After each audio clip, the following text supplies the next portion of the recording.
Joining us now is Republican Georgia Congressman Buddy Carter. Congressman, great to have you on the program today. Thank you so much for joining us.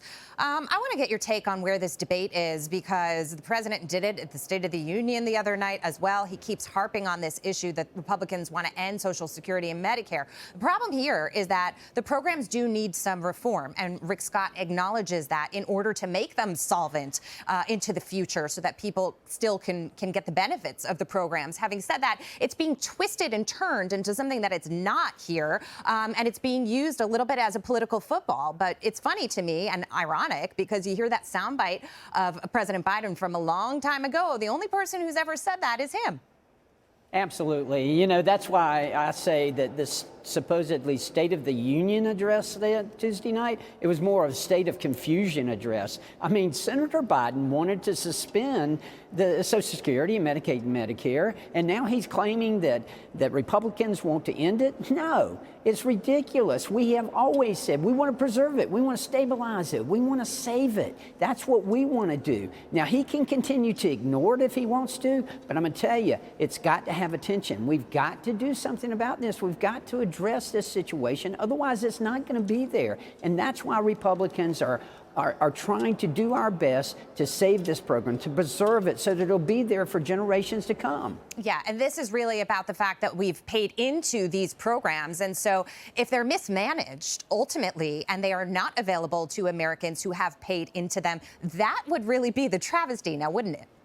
Oh, no question about it. And people depend on it. Look, you know, I have constituents in my district, many constituents. I represent the entire coast of Georgia, have a lot of retirees. They depend on Social Security. We've got to make sure it's there for them. That's our responsibility. As members of Congress, we are guardians of the taxpayers' money. And Social Security, that's taxpayers' money. Yeah. Medicaid, Medicare, taxpayers' money. Can I ask you about this? Because you introduced the fair tax bill. You say the bill is going to, quote, simplify the tax code with provisions that work for the American people and encourage growth and innovation. Congressman, I was reading about this, digging into it a little bit earlier today. Essentially, it would be a system where people wouldn't necessarily be paying taxes on a percentage of income that they make, but rather consumption. The taxes on goods they consume would be higher, and you would assume that people who make more money are consuming more, so they would be paying more. You know, which would match up with the kind of income that they're bringing in. But explain to me how this works and how it could revolutionize the system, because it's been highly criticized.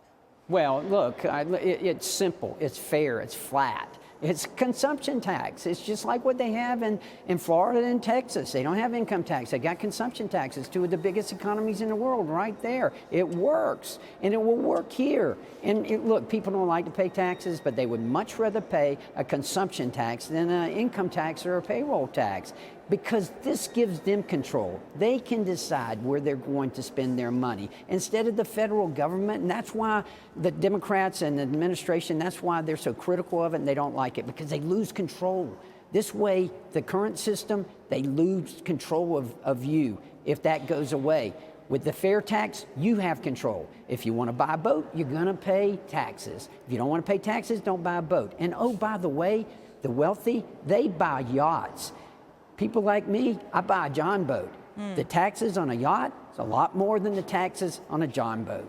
It's an interesting proposal. Of course, President Biden, the only way he wants to raise tax revenue is to go after billionaires and corporations, and that's not really a hit with some of the population. Meantime, Congressman, while we have you, today was the first full congressional briefing on the Chinese spy craft. I want to, get your 1,000-foot view on this. What were some of your takeaways? Well, first of all, the president, unfortunately, shot the balloon down in the wrong ocean. He should have shot it down in the Pacific Ocean when it first got started instead of the Atlantic Ocean after it had accumulated all the information there.